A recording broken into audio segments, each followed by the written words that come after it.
Before we wrap up the part of the lesson on absolute value equations and inequalities, let's just recall a bit the absolute value equations and inequalities that we have tackled so far.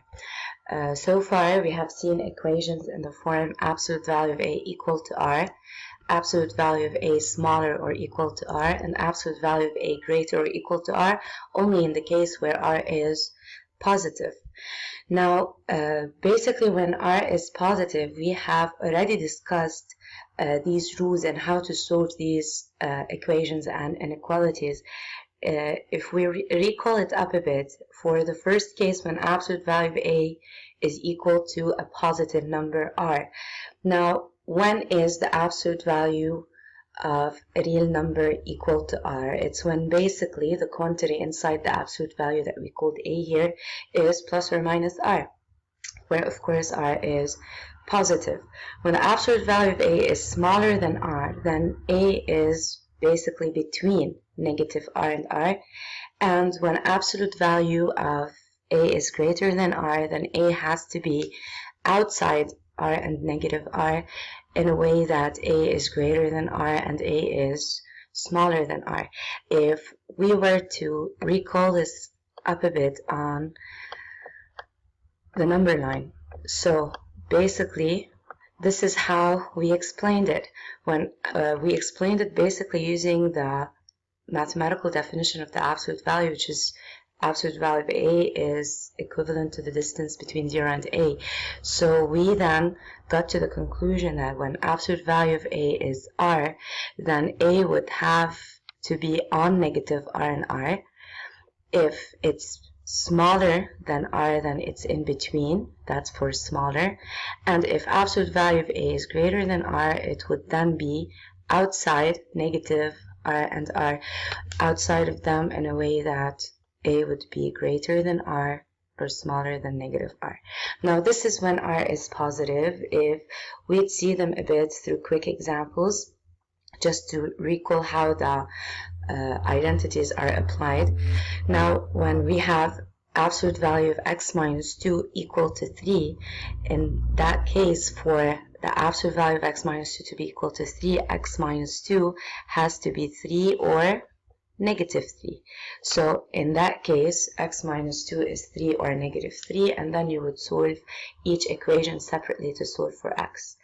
Similarly, if absolute value of x minus 2 is smaller than R, we said smaller than that's in between. So x minus 2 should be between negative 3 and 3.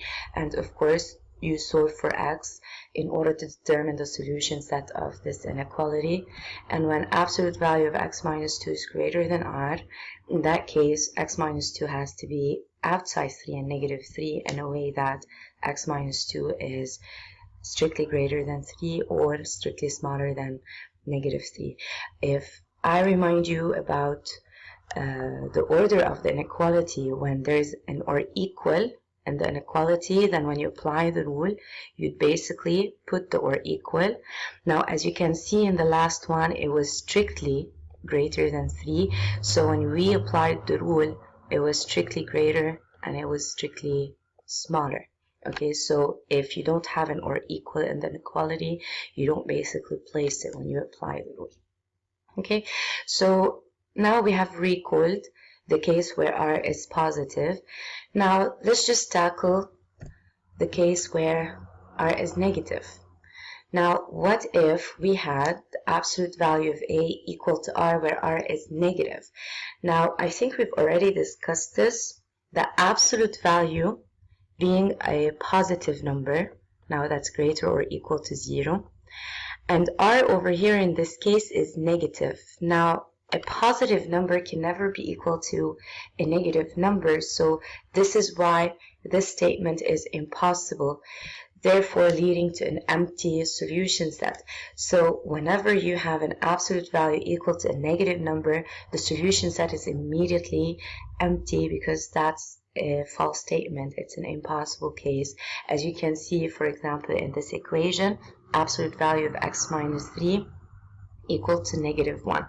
Whatever x is, for any value of x, the absolute value of x minus 3 will always be positive. Since it's always positive, then positive as greater or equal to 0, then it's never equal to a negative number, so therefore the solution set would be empty. Similarly, when you have the absolute value of a smaller than r, that's also a false statement. That's also impossible, because the absolute value being a positive number can never be smaller than a negative number. A positive is never smaller than a negative. So that's also an impossible case. And for that reason, the solution set is also empty. And inequalities, such inequalities can be like the one in this example, absolute value of 2x plus 1 smaller or equal to negative 3. The absolute value being positive is never smaller than a negative. Therefore, this equation or inequality, in fact, has no solution. So the solution set in this case is empty. Now, when it comes to the case where we have the absolute value of a greater than r. Now, the absolute value is a positive number and r is negative. Now, if we observe the statement, we have a positive greater than a negative. Now, that's always true. Whatever a is, the absolute value of a is positive, and a positive number is always greater than a negative. So that statement is always true. Since it's always true, then the solution set would be equal to all r, the set of real numbers, and you can see such an inequality as the one given in this example. Absolute value of negative x plus 1 is greater than negative 2. The absolute value being positive, a positive number is always greater than a negative. So this is a statement that is always true. Therefore, the solution set is all r.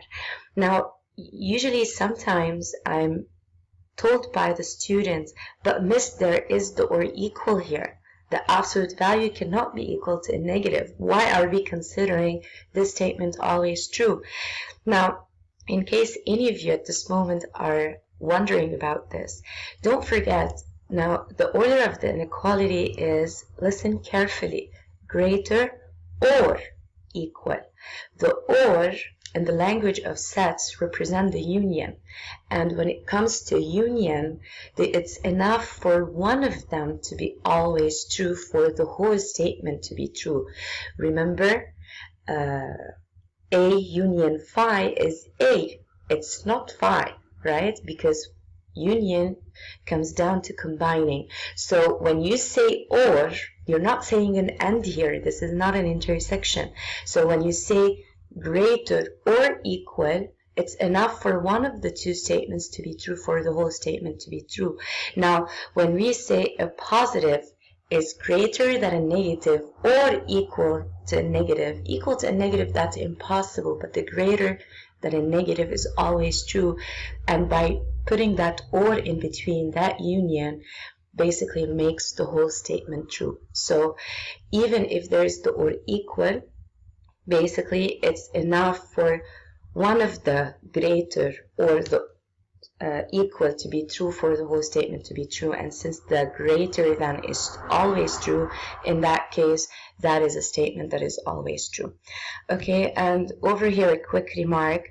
Now, if you look at the two inequalities, the smaller or equal and the greater or equal, what we're saying here is that the results of these cases, they remain unchanged if you had a strictly smaller or a strictly greater. So even if you had absolute value of a strictly smaller than r, that statement would still be impossible. And if you had absolute value of a strictly greater than r, in that case would still be always true. So the results remain unchanged whether you have an or equal or you don't. Okay, now this is regarding the case where r is negative. Now if we discuss a bit the case where r is equal to 0, what if you have an absolute value equation or inequality with the left hand side being an absolute value and the right hand side being 0? Okay, so if we tackle the first case, absolute value of a equal to 0, that's equivalent to a equals to 0. Now basically, which real number has an absolute value equals to 0? it's only 0 itself. So you only have an absolute value equals to 0 when you have the absolute value of 0. So for this absolute value to be equals to 0, the quantity inside the absolute value has to be 0. So this is why whenever you have an absolute value, for example here, x minus 3 equals to 0, now the only case where this absolute value is 0 is when the quantity inside is 0, which leads to x minus 3 being equals to 0, which leads to x equals to 3. So once x equals to 3, the only real number satisfying this equation is x equals to 3, so the solution set only consists of singleton 3. So whenever you have an absolute value equals to 0, then you would take the quantity inside the absolute value equals to 0, because that would be the only case that satisfies that equation. Now, if you can take please a couple of minutes to solve in front of you the given example, absolute value of 2x plus 1 equals to 0. Okay, as already discussed, an absolute value is 0 and the quantity, all the quantity inside the absolute value is 0. So that leads to 2x plus 1 equals to 0, which leads to x equals to negative half. So the solution of this equation is basically x equals to negative half, which is the only one anyway. Now if we move to the other case, where we would also have r equals to 0, but the first type of inequality, which is absolute value of a strictly smaller than 0.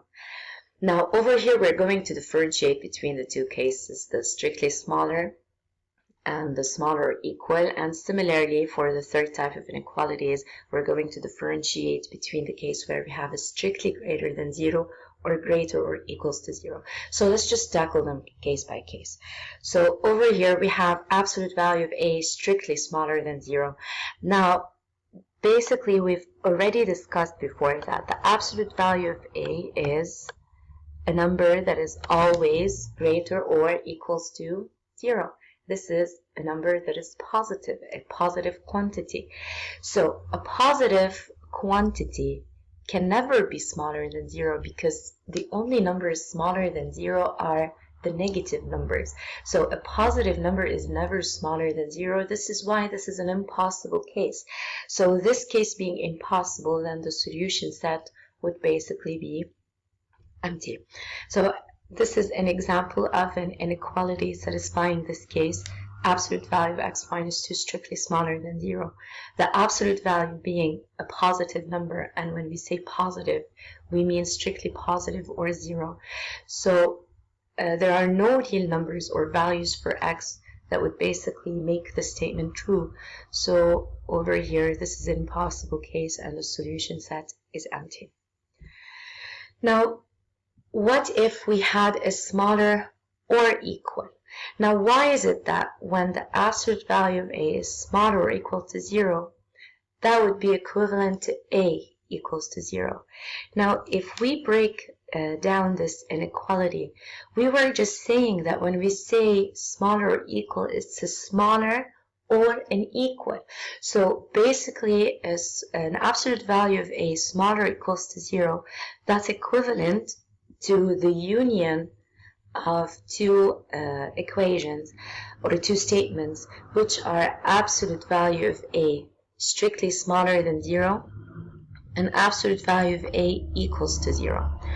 So when absolute value of a is strictly smaller than 0, in that case we were just discussing that this is an impossible case. There are no values of a that would make the absolute value of a smaller than 0, since the absolute value is always positive. Now, regarding the case where the absolute value of a is 0, we've already discussed that the only real number with 0 as an absolute value is 0 itself. So basically, since there's an or here, we were just discussing or recalling that the or is a union. So basically impossible, that's phi. And A equals to 0, that's singleton 0. So phi union singleton 0 is singleton 0, because I remind you that the union is when you combine the two sets. So when you combine a set with an empty set, and as if you're combining it with nothing, you'd end up with a set itself. So basically, this is why the absolute value of A smaller or equals to 0 is equivalent to only A equals to 0. Okay, that's because we have a smaller than 0, which is impossible, or an equals to 0 that leads to A equals to 0. Okay, so we're going to see or tackle this case through this example. Absolute value of x minus 2 smaller or equals to 0. We were just saying that the smaller than is basically impossible. So the smaller than being impossible, then the only case left or possible is the or equal, which leads to x minus 2 equals to 0, which leads to x equals to 2. So basically, the solution of this inequality is x equals to 2. Now, if you could take as well a couple of minutes to solve the given example. Absolute value of negative 3x plus 1 smaller or equals to 0.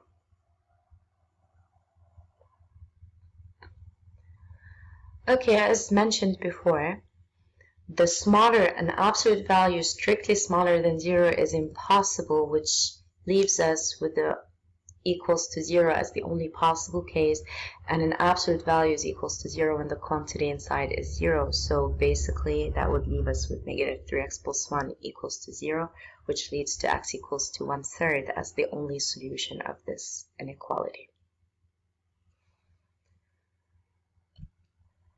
Now, if we move to our next case with r still equals to 0, which is absolute value of A greater or equals to 0. Now, by definition of the absolute value, we've already mentioned several times that the absolute value of any real number is a number that is positive or 0. So an absolute value of A greater or equals to 0 is always true.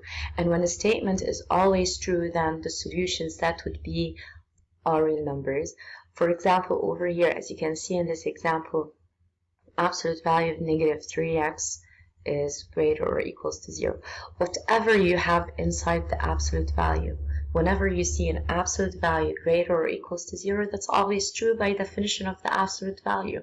And the solution set, you would give me the solution set equals to r. Now, what happens if we remove the or equal from the inequality?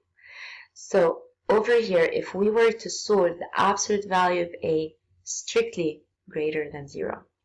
Now, strictly greater than 0 basically does not include the case where A is equals to 0.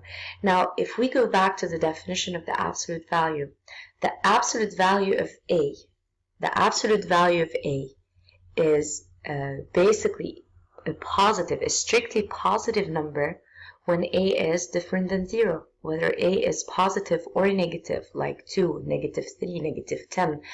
When A is not 0, in that case, the absolute value of A is a strictly positive number.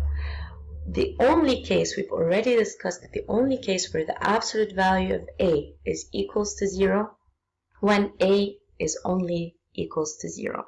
So basically, this is why we're saying here that this is a statement that is always true except when A is equals to 0. So whenever, for every value of A that is not 0, the absolute value of A would be strictly positive. So that statement would basically be correct. Well, if A is equals to 0, the absolute value of A would be equals to 0, which doesn't satisfy this inequality. So that is why over here, to solve this inequality, you basically have to take A different than 0, because that is the only restricted value for the inequality.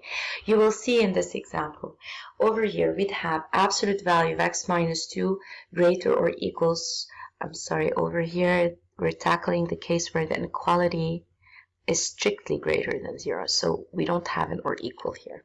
If we had an or equal, that would be the first case here, and the solution set would be all r.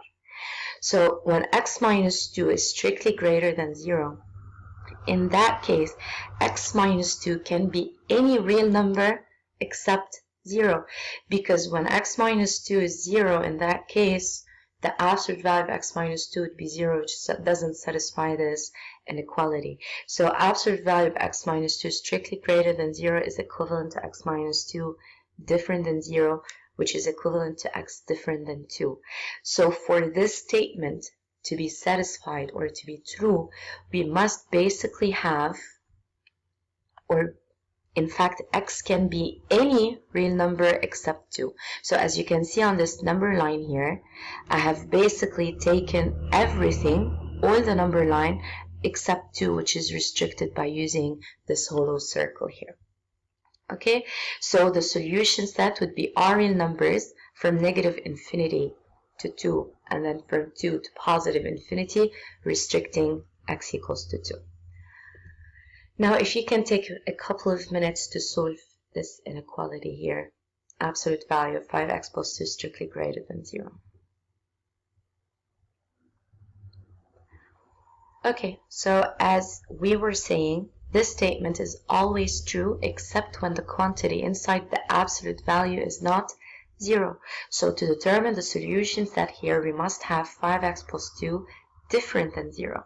So which leads to x different than negative 2 over 5, and you could basically represent this on the number line by basically taking everything on the number line except negative 2 over 5. We restrict negative 2 over 5 by using that hollow circle here. Next, when we tackle intervals, we're going to basically see how we can represent these sets on the number line using the interval notation. Up to this point, you're only responsible for representing them on the number line.